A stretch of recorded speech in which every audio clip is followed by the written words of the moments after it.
할렐루야. 오늘 금요기도에 오신 성도님들을 환영하고 축복합니다. 네, 오늘도 말씀과 기도와 또 찬양을 통해서 하나님의 크신 위로와 복이 우리에게 충만하기를 간절히 소망합니다. 아멘. 네, 우리 옆 사람과 많이 쉬셨죠? 옆 사람을 보면서 축복하는 마음으로 인사하겠습니다.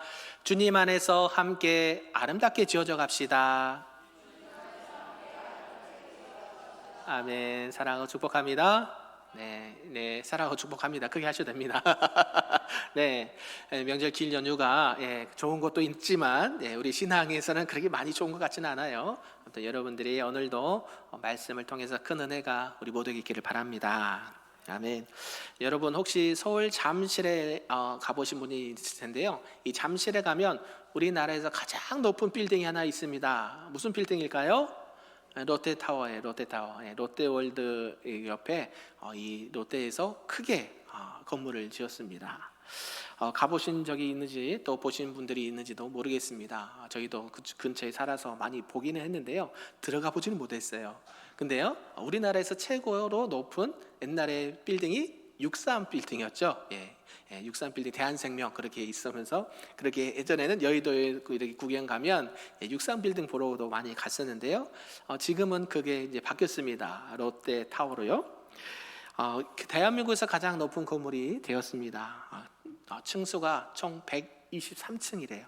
그리고 높이가 길이가 552m라고 합니다. 그러니까 상상을 초월하는 거겠죠. 우리 100m 달리기도 매우 긴 거리인데 거기 5배 이상으로 높이가 있다라는 것이죠. 그것을 보는 사람들은요, 감탄을 금하지 못합니다.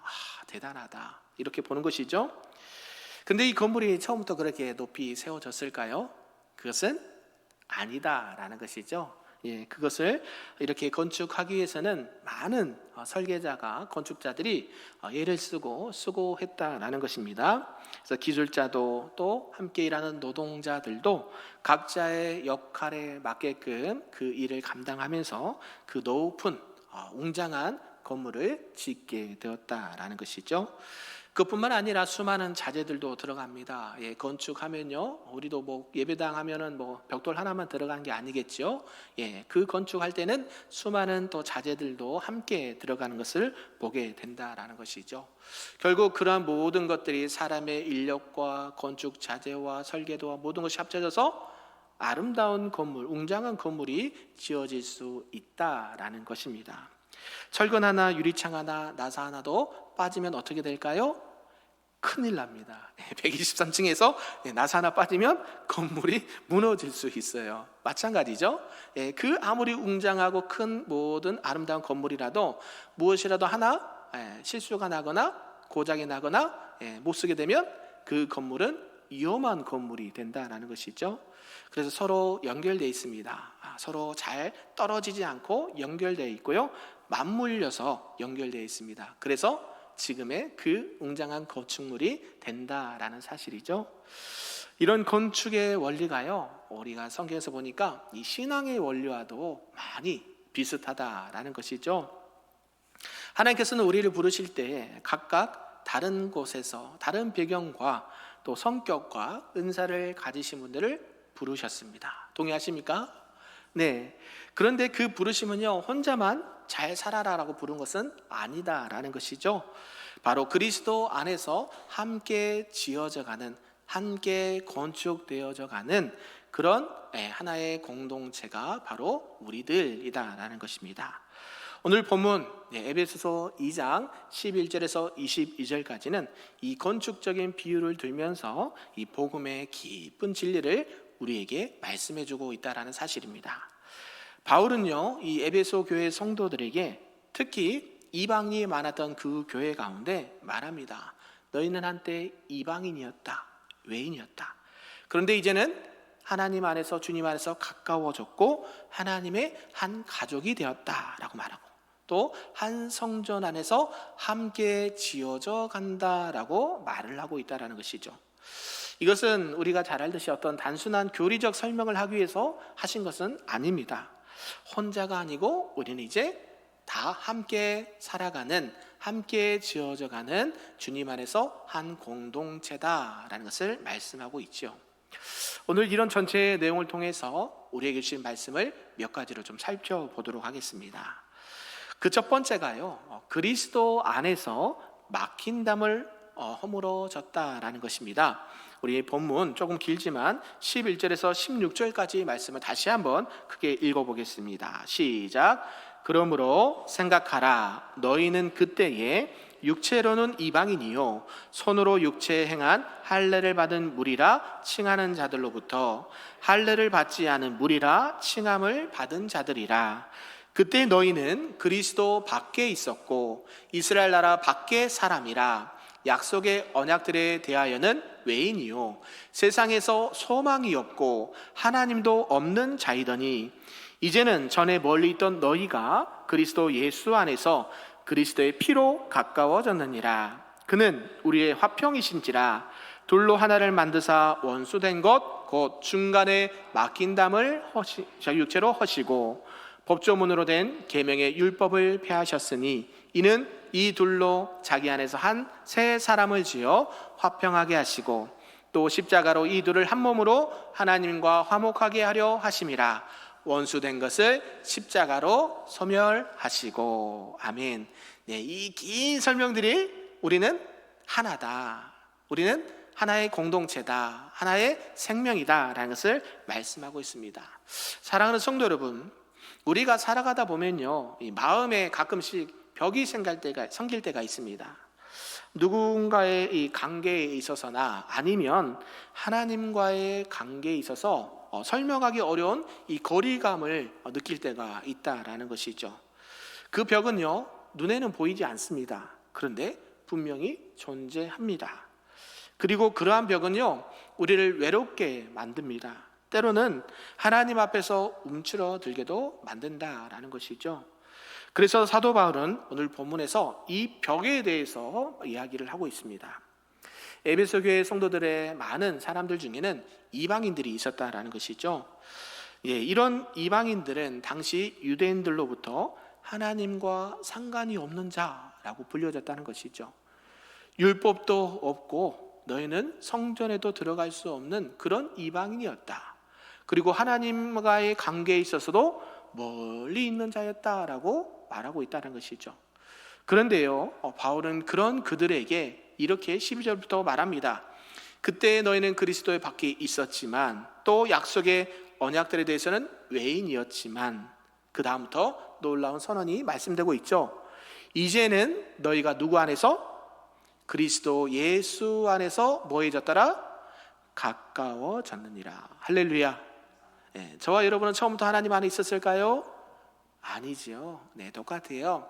이방인처럼 외인처럼 하나님 밖에서, 율법 밖에서 살았던 인물들이 누구예요?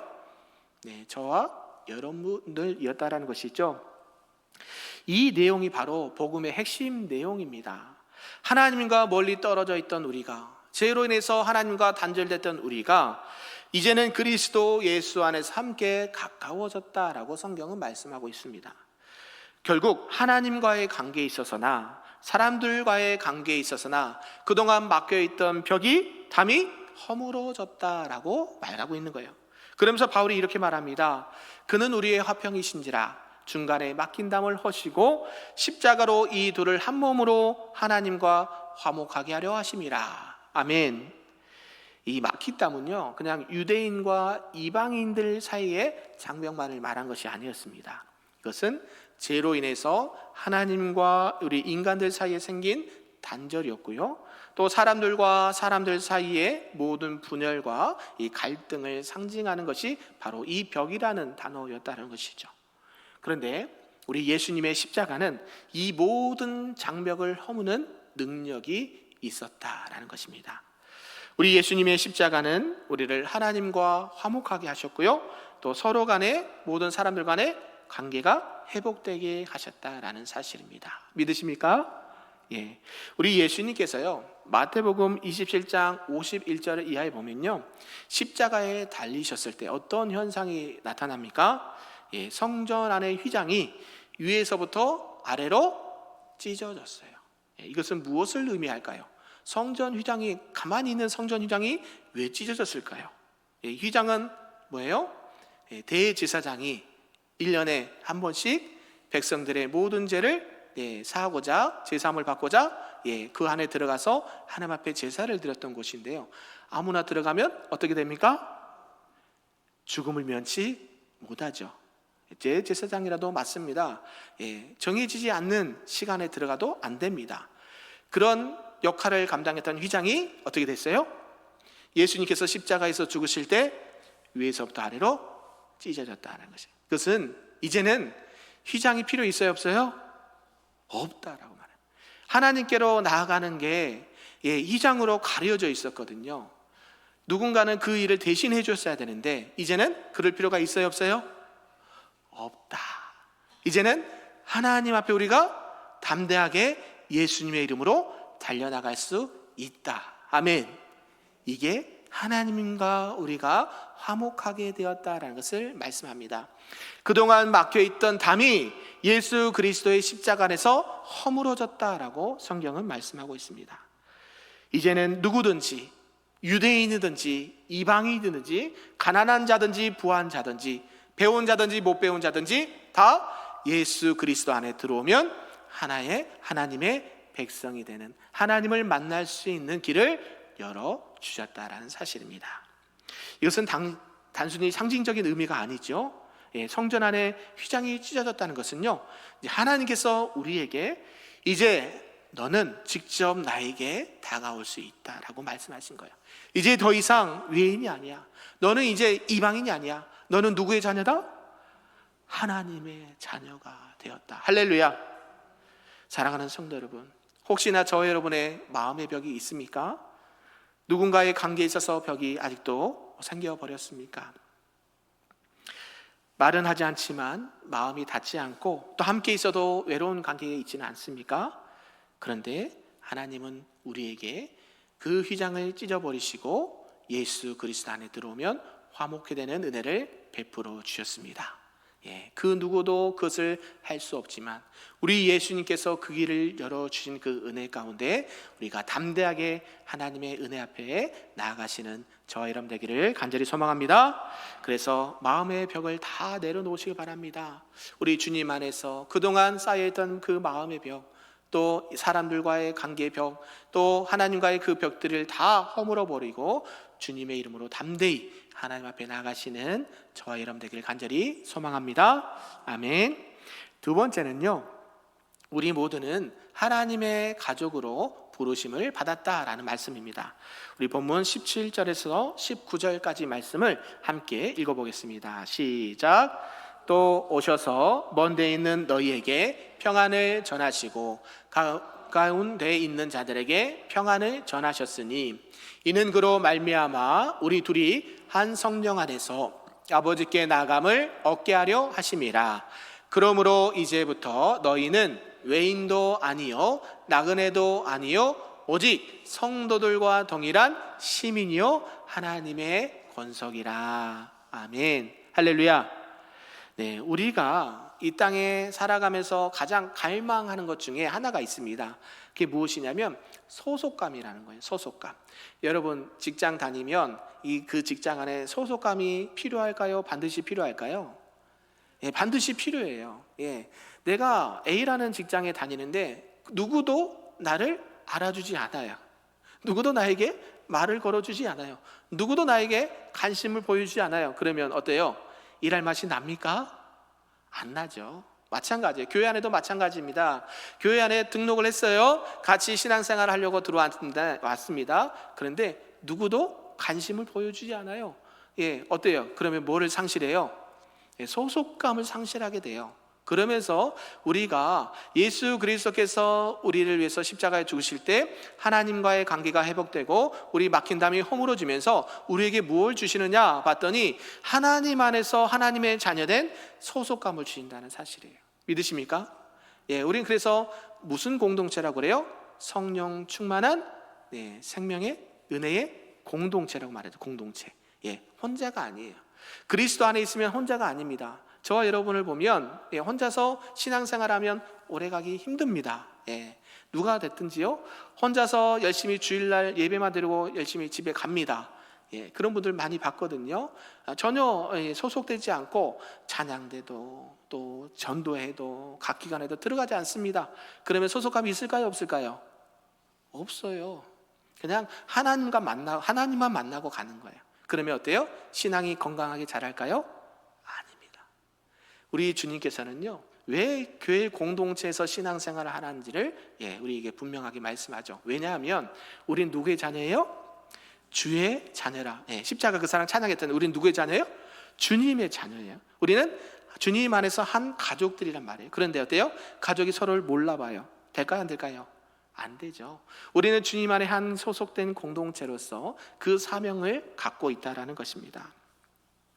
나는 어디에 속해 있는가? 나는 어떤 사람인가? 매우 중요한 질문이라는 것이죠. 그래서 바울은요, 이방인이었던 성도들에게 19절에 이렇게 말합니다. 이제 너희는 외인도 아니다, 나그네도 아니다, 오직 성도들과 동일한 시민이요 하나님의 권속이다. 할렐루야. 저와 여러분은 원래부터 죄로 인해서 이방인이었습니다. 하나님과 멀어졌던 자들이에요. 그런데 누구의 은혜로요? 우리 예수님의 십자가의 은혜와 공로로 이제는 주님 안에 들어와서 하나님의 자녀로 모든 형제 자매들끼리 하나님 안에서 그 소속감을 가지고 건강하게 신앙생활할 수 있는 은혜를 주셨다라는 사실이에요. 믿으십니까? 외인이라는 것은요, 그냥 관계가 없는 사람을 뜻해요. 나그네, 잠시 머무는 것을 뜻해요. 우리가 절에도 우리가 찬양 집회를 한번 하지 않았습니까? 물론 그것뿐만 아니라 많은 집회를 하면요, 그 집회만 오시는 분들이 계세요. 그렇죠? 분명히 그날 오신 분들 많이 계셨거든요. 근데 그분들은 우리의 가족이에요, 아니에요? 가까이 보서는, 멀리는 크게를 보면 가족이지만 가까이 우리 큰빛교회 가족이에요, 아니에요? 아니죠. 손님이잖아요. 방문했던 분들이고 은혜 받으러 잠시 왔던 것뿐이지 그들이 우리 큰빛교회 한 가족이라고 부르지는 않는다라는 것이죠. 이제는 주님 안에 너와 내가 한 가족이야. 외인도 아니고 이제는 하나님 나라의 시민이고 하나님의 권속이다라고 성경은 말씀하고 있습니다. 단순히 교회에 등록만 한다고 가족이 될까요? 그것도 아니라는 것이죠. 그래서 우리 교회 안에 뭐가 있습니까? 각 기관이 있지요. 첫째는 1교구부터 우리 청년부 교구까지 또 각 남녀 전도회와 각 기관들이 있습니다. 이게 왜 있을까요? 생각해 보지 않으셨나요? 여러분들이 그냥 친교하고 그냥 여러분들이 막 이렇게 하라고 하는 것은 아니죠. 그런 의미도 있지만 뭘 더 주기 위해서요? 그리스도 안에서 한 공동체고 하나의 가족이란 것을 더 붙돋아주기 위해서 그런 소그룹을 통해서 건강하게 신앙생활 한다는 것이죠. 그래서 교회는요, 이 대그룹, 같이 공예배 때 대예배, 주일예배, 수요예배, 금요예배 여기서 드리는 예배는 공동의 모임이에요. 대그룹 모임. 그러면 소그룹 모임이 반드시 필요해요. 그래서 이 소그룹은 사랑방이 될 수도 있고 각 전도회가 될 수 있고 각 부서가 될 수 있습니다. 그래서 여러분들이 그 조그만 그 소그룹 가운데 내가 주인이다라고 생각하면서 참여를 해야 여러분들이 은혜를 받아요. 나랑은 상관없어. 그거 왜 해야 돼요? 정 집사님, 그거 왜 해야 돼요? 사랑방? 해보시니까 어때요? 너무 좋아요. 마찬가지예요. 우리 기린 주자도 작년에 우리 간증을 하셨지만, 사랑방을 하면서 서로에 대해서 더 알아가고 기도해주고 서로 위로해주고 서로 힘을 붙돋아주는 사랑방이 되는 거예요. 이게 누구예요? 하나님과의 자녀된 자들이 맺어야 될 그런 소속감이다라는 사실이에요. 믿으십니까? 그래서 주목사가 계속 사랑방을 하셔야 됩니다라고 외쳤던 이유가 거기 있습니다. 혼자 신앙생활 못할까요? 하지요. 예배 누가 못 드립니까? 혼자 와서 예배 드리고 하나님 만나고 갈 수 있죠. 그러나 그들은요, 신앙이 잘하지 않습니다. 안타까워요. 그래서 어때요? 들어오지 우리 교회 안에 공동체 안에 깊숙이 들어오지 못해서 방황만 하다가 교회를 떠난 분도 솔직히 계십니다. 안타깝죠. 전화도 안 받아요. 왜 그럴까요? 그들을 품지 못했어요. 속으로 반해서. 저와 여러분들이 그런 오류가 없기를 주님의 이름으로 축복합니다. 이제 새 가족들이 등록하셨죠? 우리가 전번에 17명 수료했거든요. 둘러보세요. 새 가족들이 있나 없나? 안 계시죠? 전화 한 번씩 하셔야 돼요. 예, 연락 주셔야 돼요. 명절 잘 보내셨어요? 네, 식사는 하셨어요? 우리 한번 만날까요? 누가 해야 돼요? 저와 여러분들이 해야 되는 거예요. 하셔야 됩니다. 아멘이신가요? 예, 자꾸 만나셔야 돼요. 우리는 뭐예요? 주님 안에 한 형제요, 한 자매요, 한 가족이기 때문에 그렇다는 것이죠. 오늘 사도 바울이 그것을 말하고 있는 거예요. 너희는 이방인이 아니야. 하나님의 나라 시민이고 하나님의 권속들이고 우리 교회 안에 공동체 안에 한 가족이야 라고 말한다는 것이죠. 배척하는 것이 아니라 그들을 주님 안으로, 교회 안으로, 공동체 안으로 모셔드리는 것, 이게 우리의 사명이다라는 사실 꼭 기억하시고 그 은혜를 함께 받고 누리는 저와 여러분 되기를 주님의 이름으로 축복합니다. 아멘. 우리가 누가복음 15장에 보면요, 탕자의 비유가 나옵니다. 탕자 이야기 계속 많이 하는데요, 둘째 아들 아버지 재산을 먼저 받아서 허랑방탕하게 생활하고 다 허비하고 거지가 돼서 이제 아버지 앞에 돌아옵니다. 근데 그 마음속에 어떤 마음을 가지고 돌아오는가 봤더니요, 나는 이제 아버지의 자녀라고, 아버지의 아들이라고 불릴 자격이 없어. 나는 이제 아버지의 품꾼의 하나로 그냥 불려도 좋으니까 배고픔이라도 내가 살아야 되겠다라고 아버지에게 돌아갑니다. 근데 아버지는 어때요? 멀리서 돌아오는 그 거지 같은 아들을 깊이 달려들어가서 안아주고 입맞추고 씻겨주고 신발 새 것이고 옷 입혀주면서 뭘 베풀어요? 잔치를 베풀어요. 그 아들이 무슨 자격이 있어서 그런 대접을 받나요? 아니죠. 그 방탕한 아들은 누구의 자녀예요? 하나님의 자녀고 아버지의 자녀이기 때문에 그 아버지가 품어주는 거예요. 누구나 우리는 교회에 와서 교회 다닐 자격이 있어서 다닌 사람은요, 단 한 사람도 없어요. 저도 마찬가지고 여러분도 마찬가지입니다. 나는 은혜 받을 자격이 있어서, 나는 복 받을 자격이 있어서 여기 있는 사람은요, 단 한 사람도 없어요. 그러나 우리 예수님께서 십자가에서 피 흘려 죽으시면서 서로 화목하라 말씀하셨기 때문에 우리는 그리스도 안에서 한 형제요 자매이기 때문에 그 모든 것들을 받아들이고 함께 존중해주고 인정해주고 함께 세워가는 것이 오늘 사도 바울이 말하는 핵심이라는 것이죠. 사랑하는 성도 여러분, 우리 모두를 우리 하나님께서, 주님께서 하나님의 자녀로 삼아 주신 줄로 믿습니다. 교회 안에 혹시 혼자라고 느끼신 분이 있습니까? 외로움을 느끼신 분이 계십니까? 그렇다면 언제든지 저나 우리 모든 순자님들아 모든 중직자들에게 말씀해 주셔서 저도 그 안에 들어가고 싶습니다. 저도 들어가고 싶습니다. 저도 활동하게 하고 싶습니다라고 말씀을 하시길 바랍니다. 그러면 우리 교회 모든 성도님들이 그분들을 따뜻하게 맞이하여서 함께 우리 주님의 몸된 교회, 금빛교회가 더 아름답게 세워지기를 주님의 이름으로 축복합니다. 아멘. 마지막 세 번째는요, 우리는 함께 성전으로 지어져가는 존재이다라는 말씀입니다. 우리 끝으로 본문 20절, 21절, 22절을 크게 읽어보겠습니다. 시작.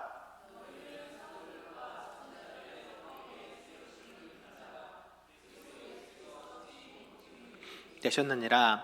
그의 안에서 건물마다 서로 연결하여 주 안에서 성전이 되어가고 너희도 성령 안에서 하나님이 거하실 초소가 되기 위하여 그리스도 예수 안에서 함께 지어져 가느니라. 아멘. 네, 아까도 말씀드렸듯이 이 건축물이요, 벽돌 하나, 시멘트 하나로 지어진 것은 아닙니다. 설계도가 있어야 되고요, 또 기초를 깊이 파야 되고요, 또 각 자재가 서로의 위치에 들어가야 그게 아름다운 건축물이 됩니다. 마찬가지죠. 사도 에베소서 2장 20절에 이렇게 말하죠. 너희는 사도들과 선지자들의 터 위에 세우심을 입은 자다. 그리스도 예수께서 친히 모퉁이 돌이 되셨느니라 라고 말합니다. 여기서 모퉁이 돌, 무엇을 말할까요?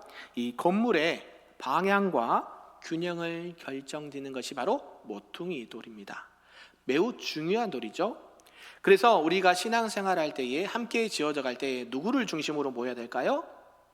예수 그리스도. 할렐루야. 우리가 신앙생활하면서 자칫 인본주의로 빠질 때가 있어요. 사람이 좋아서. 그게 나쁘다 좋다 얘기하는 게 아니라 성경적으로 보면요, 그거는 건강하지 않게 신앙을 생활하는 거예요. 우리가 더 건강하게 하나님 보시기에 아름답게 신앙생활하는 건요, 우리의 모퉁이 돌 누구요? 예수 그리스도를 중심으로 신앙생활하는 겁니다. 믿으십니까? 여러분들이 굳이 할 일이 있습니까? 누구의 이름으로 하는 거예요? 여러분의 이름으로 하는 게 아니라 예수님의 이름으로. 우리가 이번에도 이렇게 쌀을 주변의 이웃들에게 나눠줬는데 누구의 이름으로 했어요?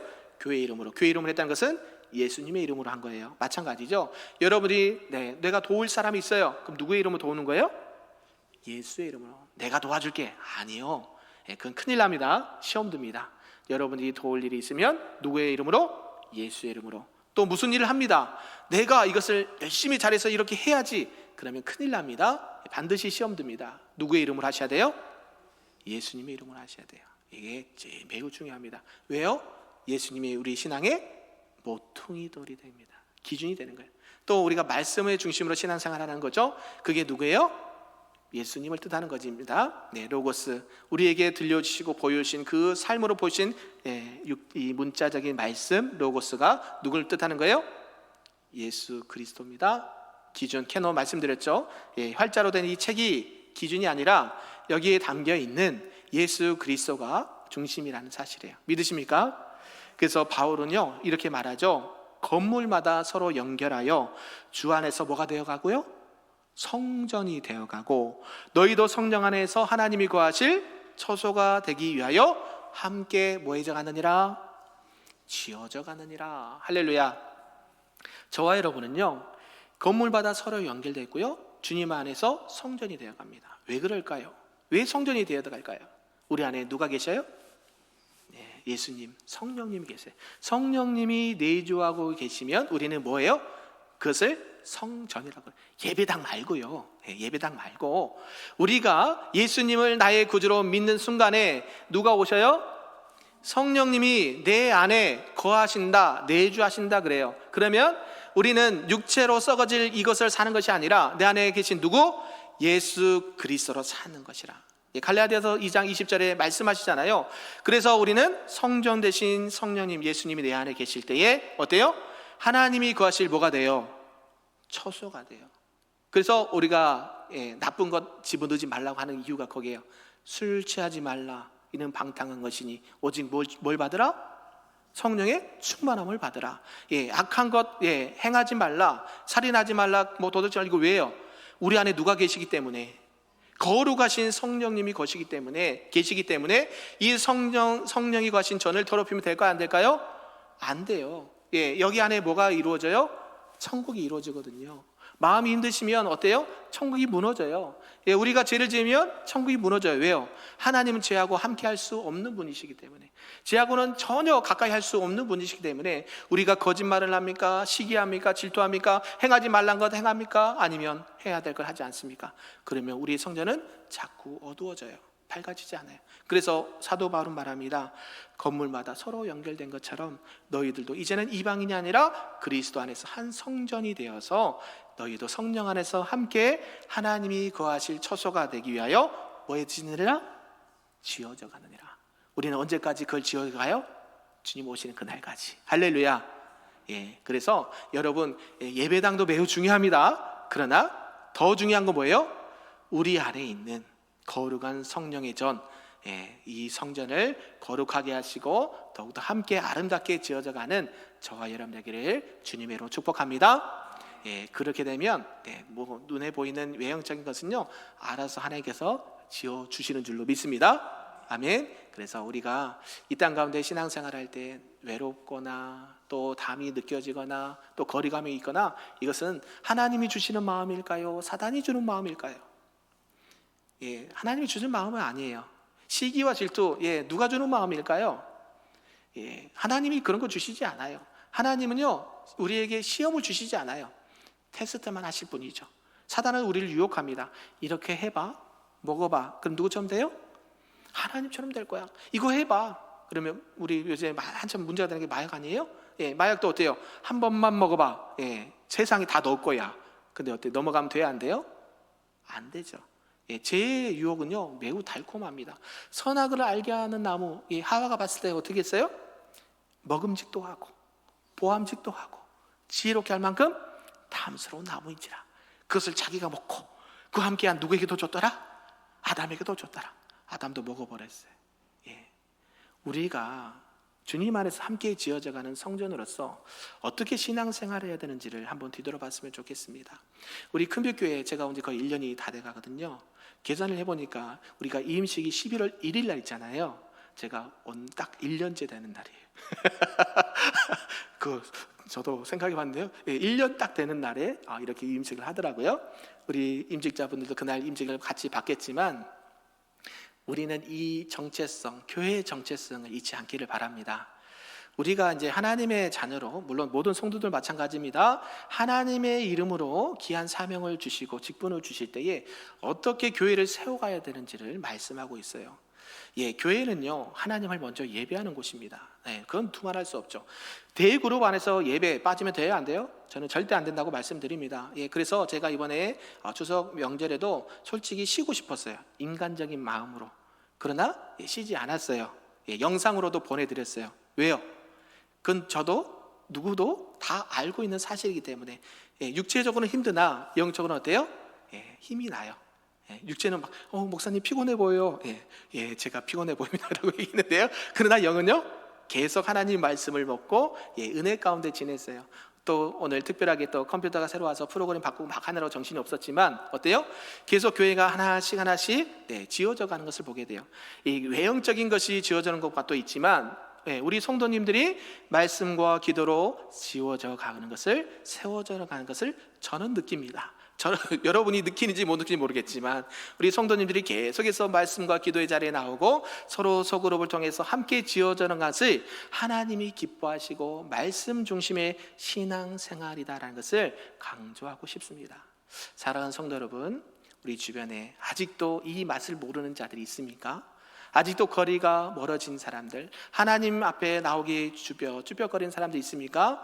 그러면 오늘 들은 말씀으로 꼭 권면해 주시고 함께 우리가 교회 공동체로서 아름답게 지어져가는 우리 큰빛교회요, 우리 성도님들과 또 가정이 되시기를 주님의 이름으로 축복합니다. 아멘. 기도하겠습니다.